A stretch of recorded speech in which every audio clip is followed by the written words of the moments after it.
Bismillahirrohmanirrohim. Assalamualaikum warahmatullahi wabarakatuh. Nama saya Hendriana. Saya adalah calon guru penggerak angkatan ke-7 dari SMP Negeri 5 Ciamis. Saya difasilitatori oleh Ibu Doktoranda Siti Aisyah MPD dengan pengajar praktik yaitu adalah Bapak Yayan Nurjaman SPD. Pada kesempatan kali ini, saya akan menjelaskan tentang koneksi antar materi pada modul 1.4. Koneksi antar materi 1.4 diantaranya meliputi tentang filosofi pendidikan nasional menurut Ki Hajar Dewantara. Selanjutnya yaitu tentang nilai-nilai dan peran guru penggerak. Selanjutnya adalah visi guru penggerak, dan yang terakhir adalah tentang budaya positif. Yang pertama yaitu adalah tentang filosofi pendidikan nasional menurut Ki Hajar Dewantara. Menurut Ki Hajar Dewantara, tujuan pendidikan nasional adalah menuntun segala kodrat yang ada pada anak agar mereka mencapai keselamatan dan kebahagiaan yang setinggi-tingginya, baik mereka sebagai manusia maupun mereka sebagai bagian dari anggota masyarakat. Ki Hajar Dewantara juga menegaskan bahwa dalam pendidikan sebagai guru itu kita hendaknya menyesuaikan mereka dengan kodrat alamnya dan kodrat zamannya, sehingga dalam proses pembelajaran itu bersifat dinamis mengikuti perkembangan zaman dengan kodrat-kodrat mereka. Nah, dari pernyataan Ki Hajar Dewantara tersebut, maka tentunya seorang guru dalam menjalankan proses dalam pendidikan ataupun pembelajarannya untuk mencapai tujuannya, kita memerlukan namanya nilai-nilai dan peran guru penggerak. Nah, di materi selanjutnya tentang nilai guru penggerak, apa itu nilai dan peran guru penggerak? Itu merupakan sebuah komitmen yang harus dipedomani atau diterapkan oleh seorang guru penggerak. Kenapa? Karena di dalamnya memuat kekuatan seorang guru dalam menerapkan proses atau menerapkan filosofi pemikiran Ki Hajar Dewantara dalam mencapai tujuannya apa? Yaitu mewujudkan profil pelajar Pancasila. Nilai-nilai apa yang harus kita miliki sebagai guru penggerak? Yang pertama yaitu adalah berpihak kepada murid, yang kedua adalah mandiri, yang ketiga adalah reflektif, yang keempat adalah inovatif, yang kelima adalah kolaboratif. Nah, ini nilai-nilai ini saat ini tentu belum semuanya menguasainya, tetapi ada nilai yang harus dikuatkan, yang sudah kuat atau bahkan harus dikembangkan. Kelima nilai-nilai ini saling mendukung satu dengan yang lainnya, dan tentunya menjadi pedoman dalam berperilaku jadi seorang guru penggerak. Selanjutnya, ketika nilai-nilai ini sudah tercapai, maka kita memiliki yang disebut dengan peran guru penggerak. Apa saja peran guru penggerak? 1. Menjadi pemimpin pembelajaran. Yang kedua adalah menjadi coach bagi guru yang lain. Yang ketiga adalah mendorong kolaborasi. Yang keempat, mewujudkan kepemimpinan murid. Dan yang kelima adalah menggerakkan komunitas praktisi. Nah, ketika semua elemen ini sudah terbentuk, maka selanjutnya seorang guru penggerak itu harus memiliki visi. Nah, visi, apa itu visi? Visi adalah pandangan hidup seseorang untuk mencapai tujuannya. Seorang guru penggerak dalam mewujudkan sebuah perubahan itu diperlukan sebuah visi dan rapat dalam mencapainya. Nah, visi itu merupakan kerjasama dari semua warga sekolah, ataupun di sini kita berkolaborasi dengan semua warga sekolah. Oleh karena itu, dalam mewujudkan visi tersebut, dalam materi ini ada yang disebut dengan metode inquiry apresiatif. Ya, artinya apa? Inquiry apresiatif yaitu adalah menonjolkan nilai-nilai positif yang sudah ada pada sebuah lembaga untuk kita dukung, kita kembangkan melalui tahapan bagja. Kemudian ada ketika semua itu sudah terkuasai, maka selanjutnya adalah yang disebut dengan budaya positif. Nah, ini adalah tujuan akhir dari semua itu. Apa itu budaya positif? Budaya positif ini adalah sebuah tindakan untuk menimbulkan rasa aman dan nyaman bagi murid dalam proses pembelajarannya. Nah, budaya positif juga mendorong murid untuk mau berpikir, bertindak, dan mencipta yang merdeka serta bertanggung jawab.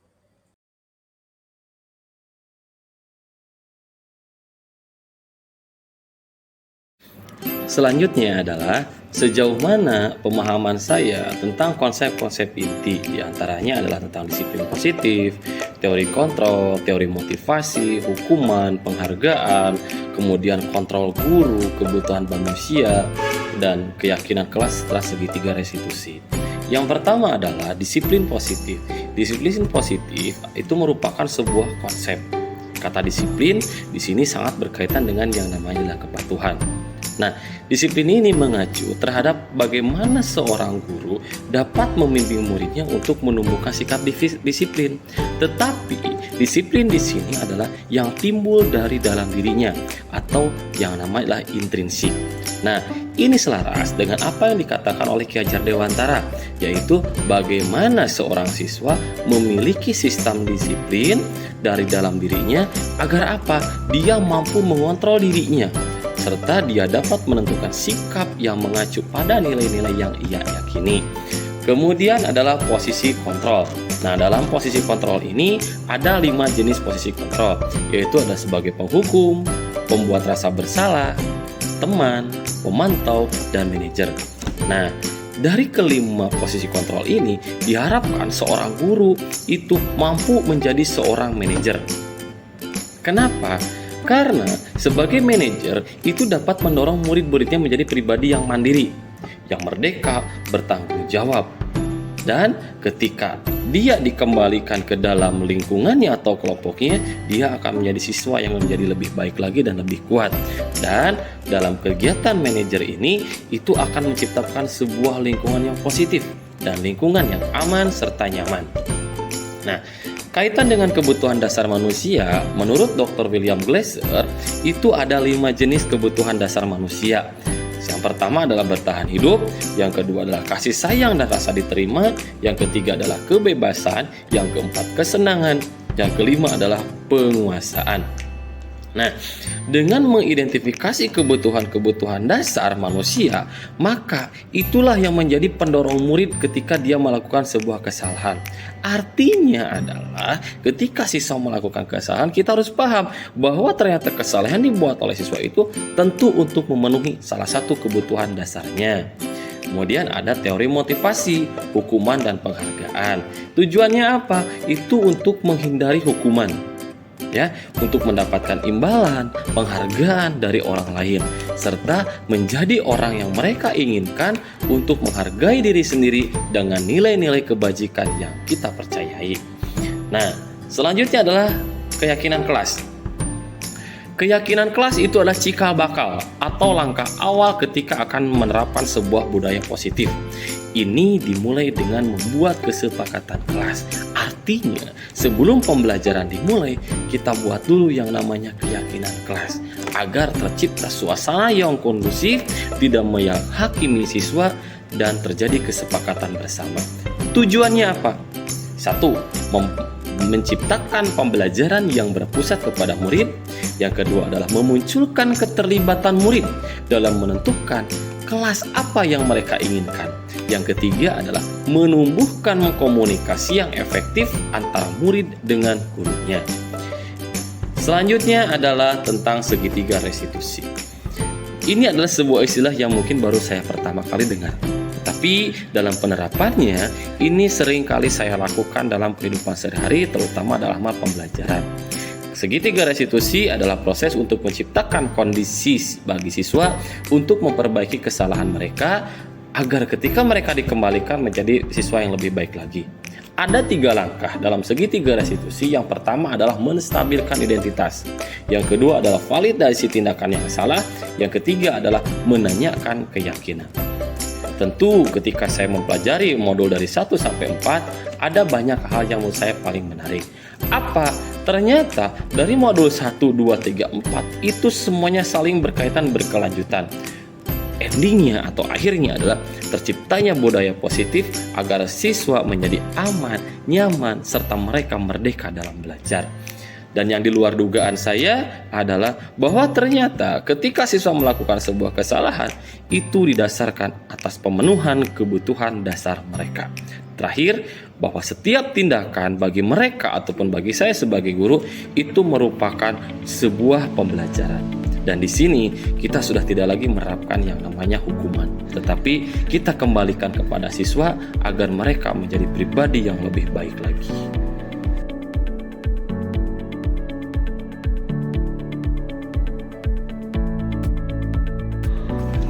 Selanjutnya adalah perubahan apa yang terjadi pada cara berpikir saya, terutama dalam hal menciptakan budaya positif di kelas seketika saya sudah mempelajari modul ini. Yang pertama, perubahan saya adalah bahwa keyakinan kelas itu merupakan cikal bakal terwujudnya budaya positif. Nah, oleh karena itu, sebelum kita melaksanakan pembelajaran, alangkah baiknya ketika misalkan kita di awal tahun pembelajaran tidak langsung ke materi dulu, tetapi kita melakukan kesepakatan bersama tentang apa yang akan kita laksanakan untuk tahun selanjutnya, kemudian dibuat kesepakatan kelas, tentunya di sini sesuai dengan kesepakatan antara guru dengan murid. Karena apa? Kesepakatan kelas ini dibuat agar proses pembelajaran itu lebih berpihak kepada mereka. Biarkan mereka, siswa itu yang menentukan kesepakatannya mau seperti apa. Salah satu contohnya, kesepakatannya misalkan zaman sekarang di sekolah saya itu anak boleh membawa handphone. Nah, adapun ketika misalkan dalam salah satu pembelajaran mungkin diperbolehkan membawa handphone, adapun di pelajaran yang lain tidak boleh menggunakan handphone. Itulah salah satu contoh kesepakatan kelas yang merupakan cikal bakal dari disiplin positif. Selanjutnya adalah penerapan segitiga restitusi. Nah, ini sangat luar biasa sekali ketika saya mengetahui teori segitiga restitusi. Sebenarnya sebagai pendidik selama ini mungkin kita pernah melaksanakan hal yang demikian. Namun runtutan ataupun susunan dari langkah-langkahnya belum sesuai dengan segitiga restitusi.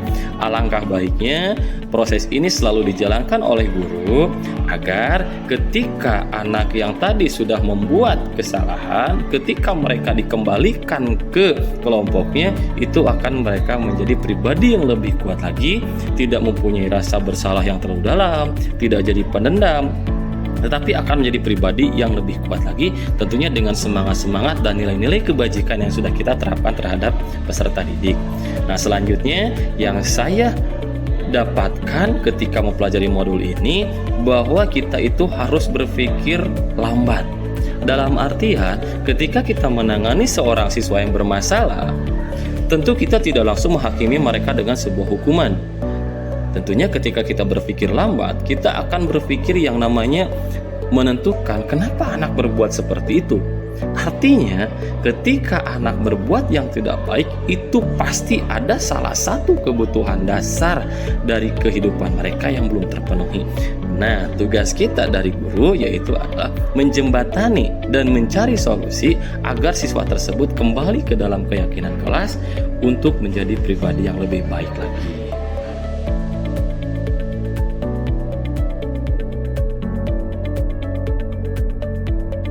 Selanjutnya adalah pengalaman seperti apa yang pernah saya alami terkait penerapan konsep-konsep inti dalam modul budaya positif baik di lingkup kelas maupun di sekolah. Nah, pengalaman saya adalah yang pertama di sini adalah tentunya dalam arah perubahan. Karena di sini saya mengajar di SMP, saya dulu berpikir kalau misalkan ketika anak diberikan hukuman, itu anak menjadi penurut terhadap kita. Tetapi kita tidak mempertimbangkan aspek psikologis ketika kita menghukum anak. Dulu hukumannya juga seragam dan itu kita yang menentukannya. Tetapi hal-hal dari ketika saya sudah mempelajari modul ini, akhirnya saya lebih menjadi seorang yang manajer dengan memperhatikan pertama alasan anak berbuat seperti itu, ditentukan kemudian dengan kebutuhan dasarnya apa yang belum mereka dapatkan, kemudian memanggil anak dengan tidak menghukum mereka di depan kelas, tetapi ada sebuah ruangan atau misalkan kita ajak mereka berbicara dengan cara baik-baik. Nah, hal seperti itu yang sudah saya alami ketika saya mempelajari modul ini.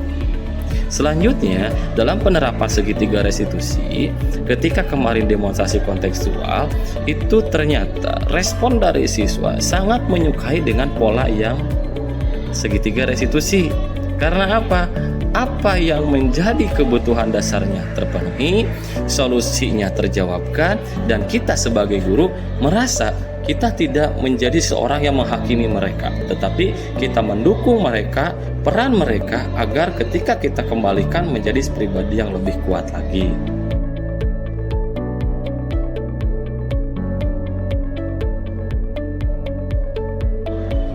Bagaimana perasaan saya ketika saya mengalami hal-hal tersebut?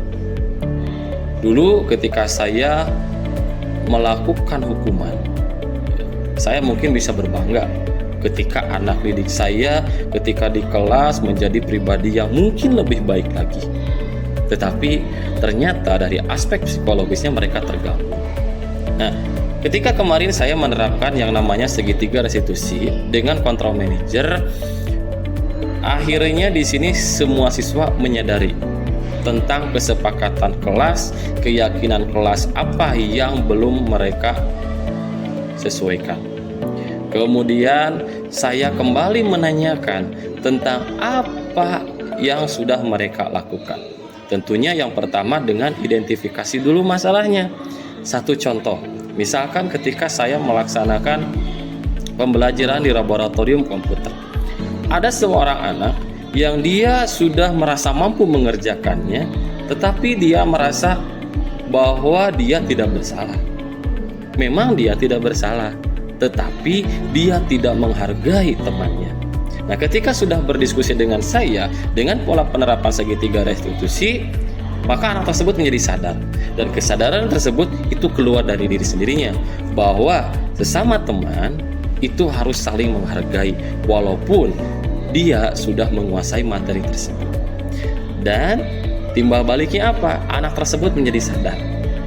Ya, dia meminta maaf kepada gurunya, kepada temannya, dan untuk mencari solusi dari masalahnya, anak tersebut mau membantu temannya. Artinya di sini terjadilah sebuah pembelajaran dengan teman sejawat.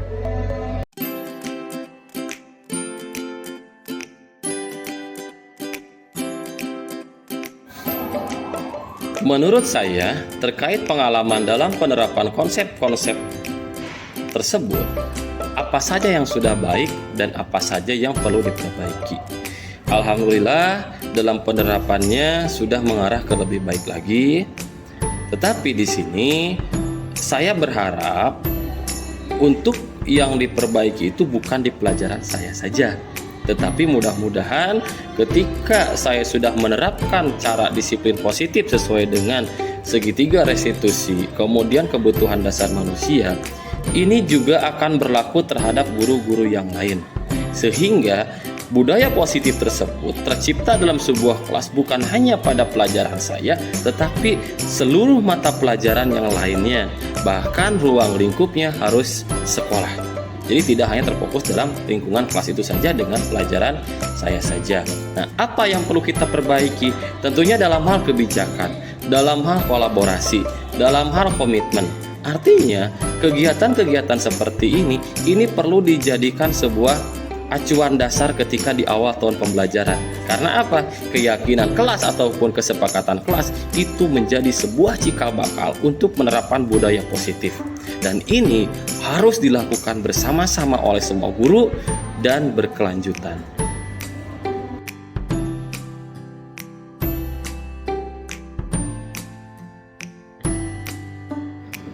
Sebelum saya mempelajari modul ini, saya lebih sebagai posisi teman ataupun posisi pemantau. Terkadang ketika kelakuan siswa sudah berlebih, saya melakukan hukuman. Namun hukumannya bukan berupa hukuman fisik, tetapi yang kembali lagi kepada siswanya. Nah, ketika saya sudah mempelajari modul ini, saya sudah mulai menerapkan yang namanya sebagai manajer. Ya, dan perasaan saya adalah saya dapat berusaha sebaik mungkin untuk mengetahui motivasi siswa kenapa berbuat seperti itu, kemudian dengan mencari solusinya bersama, dan siswa mendapatkan pengalamannya lebih baik, dan ketika saya kembalikan dia kepada kelompoknya, dia menjadi lebih ceria, tidak murung, tidak merasa bersalah, bahkan mau berbuat untuk lebih baik lagi.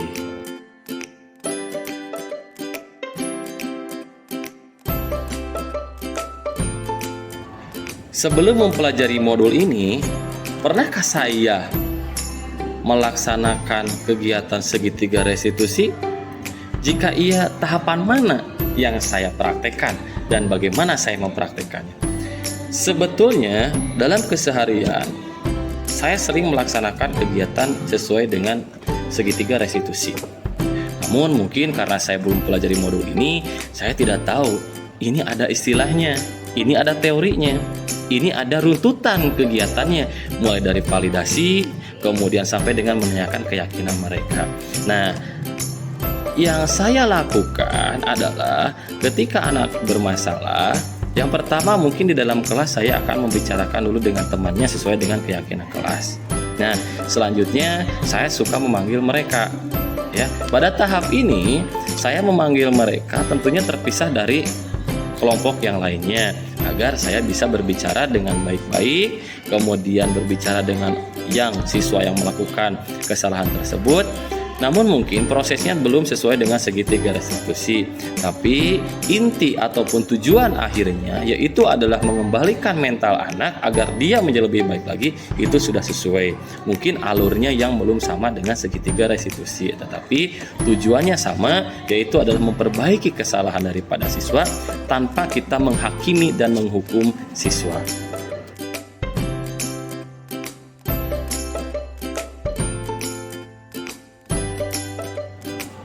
Selain konsep-konsep yang disampaikan dalam modul ini, adakah hal lain yang menurut saya penting untuk dipelajari dalam proses menciptakan budaya positif di lingkungan kelas maupun sekolah? Nah, yang saya harapkan untuk saya pelajari selanjutnya adalah cara kita berkesinambungan dengan penggunaan berbudaya positif ini. Di awal saya sudah katakan bahwa yang ingin saya lakukan, budaya positif ini bukan hanya terjadi terhadap saya. Karena saya di sini sebagai guru mata pelajaran, saya di tingkat SMP, anak akan mendapatkan guru-guru yang berbeda-beda. Beda mata pelajaran, beda guru. Dan diharapkan jangan sampai beda mata pelajaran, beda guru, dan beda cara menangani siswa yang bermasalah. Nah, itulah yang saya harapkan ketika kedepannya adalah walaupun berbeda guru, tapi penanganan segitiga restitusi itu adalah sama. Artinya budaya positif ini sudah menjadi melembaga, bukan hanya di satu kelas saja.